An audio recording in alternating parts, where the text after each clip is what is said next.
नमस्कार, मैं हूं आपके साथ में संजय शंकर गुप्ता।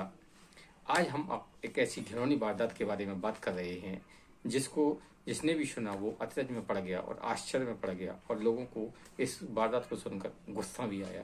दरअसल एक सॉफ्टवेयर इंजीनियर ने अपनी पत्नी के साथ कुछ ऐसी हरकतें की कि शादी के एक हफ्ते बाद ही उसकी मौत हो गई। डॉक्टर ने जब उसकी पत्नी का इलाज किया और उसको देखा तो डॉक्टर भी दंग रह गए कि एक पति अपनी पत्नी के साथ ऐसी अमानवीय हरकतें कैसी कर सकता है। ऐसा लग रहा था जैसे कि पत्नी के साथ में गैंग रेप हुआ है। अब आप इसी बात से अंदाजा लगा सकते हैं कि जब डॉक्टर के रोंगटे खड़े हो गए, डॉक्टरों को लगा, डॉक्टर कह रहा था कि मतलब पति की जब अस्पताल भर्ती किया गया तो उसकी हालत ऐसी थी कि जैसे लगा जैसे उसके साथ में करीब 4-5 लोगों ने गैंग रेप किया हो। तो एक पति अपनी पत्नी के साथ ऐसी अमानवीय हरकत की, ये बहुत ही शर्मनाक और समाज के लिए बहुत ही दुखद घटना है। दरअसल ये मामला यूपी के हमीरपुर का है। हमीरपुर में पास ही एक उरई पड़ता है, उरई डिस्ट्रिक्ट पड़ता है। तो हमीरपुर के रहने वाली लड़की की शादी उरई में एक सॉफ्टवेयर इंजीनियर लड़के के साथ हुई और लड़की की शादी बड़ी धूमधाम से हुई और लड़की की विदाई भी जैसी कि आमतौर पर शादियों के बाद होती है वैसी ही हुई। लड़की बड़ी उमंग के साथ अपनी ससुराल आ गई, लेकिन ससुराल में सुहागरात के दिन या पहले फर्स्ट नाइट के दिन उसके साथ में उसके पति ने ऐसी अमानवीय हरकतें की कि पत्नी को एक हफ्ते में ही अपनी जान गंवानी पड़ी। दरअसल पति ने अपनी पत्नी से संबंध बनाने के पहले स्वास्थ्य वर्धक यानी सेक्स पावर बढ़ाने वाली दवाइयाँ इस्तेमाल की, जिसके कारण वो बहसी जानवर बन गया और उसने अपनी पत्नी को सात दिन ही नोचना खोचना शुरू किया, कृत्य भी किया। यानी जो भी वो अमानवीय हरकत कर सकता था सब किया। पत्नी जब तो काफ़ी दिन तक तो बर्दाश्त करती रही, जब उसकी बर्दाश्त की बात बाहर हो गई तो उसकी हालत बिगड़ गई और उसको अस्पताल में भर्ती कराना पड़ा, जहाँ 1-2 दिन इलाज चलने के बाद पत्नी की मौत हो गई। और जब ये अस्पताल में पत्नी को अपनी लेके जा रहा था पति, तभी उसके घर वालों ने उसके भाई लड़की के यानी अपनी शाली को फ़ोन किया कि आपने कैसी लड़की से मेरी शादी करा दी है, जो लड़की बीमार रहती थी और वो उसकी हालत बहुत नाजुक है और मैं उसको अस्पताल में भर्ती करा दिया है।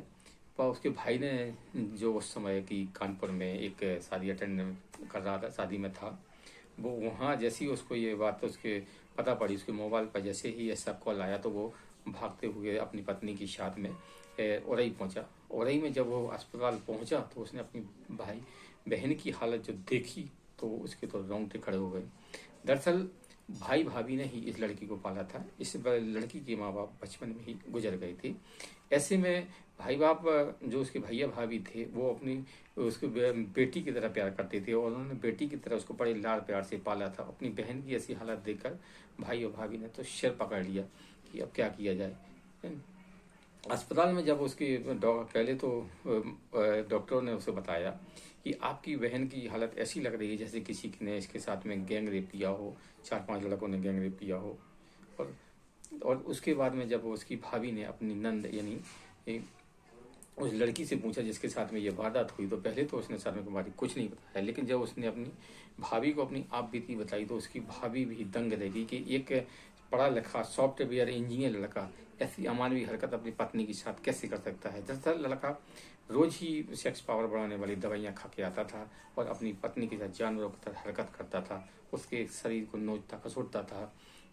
इसी हालत के कारण उसकी तबीयत बिगड़ गई और उसको अपनी जान गंवानी पड़ी। इधर इस घटना के बाद में जैसे ही गांव में जहां लड़की जहां की थी वहां पता पड़ा तो लोगों का हजूम इकट्ठा हो गया और जिसने भी ये घटना सुनी वो दंग रह गया कि ऐसा भी हो सकता है। ऐसे ज़माने में पढ़े लिखे लोग जिनको सब माना जाता है कि यह, लेकिन जानवर की हरकत की, इससे अच्छा तो कोई अगर पढ़ा लिखा ना भी होता तो वो भी अपनी पत्नी के साथ इतनी सहानुभूति रखता जैसी कि इसने की। हालांकि इस घटना की अभी फिलहाल जांच चल रही है। जो भी हमें आप में कहानी में मैंने बताया वो आपकी जो मीडिया में जो खबरें आ रही उसी के आधार पर है। और फिर इसके बाद में भाई ने अभी तक जो सूचना मिली है कि भाई ने अपनी बहन के ससुराल खिलाफ ये रिपोर्ट भी दर्ज कराई है और अभी इसकी जांच चल रही है और बहन का कानपुर में पोस्टमार्टम भी कराया गया है। पुलिस का कहना है कि पोस्टमार्टम की रिपोर्ट आने के बाद में इस घटना में जो भी वैधानिक कार्रवाई होगी वो की जाएगी। फिलहाल इस घटना की अभी जांच चल रही है। इसमें आगे क्या तथ्य सामने आते हैं वो हम आपके सामने जरूर रखेंगे। जय श्री राम।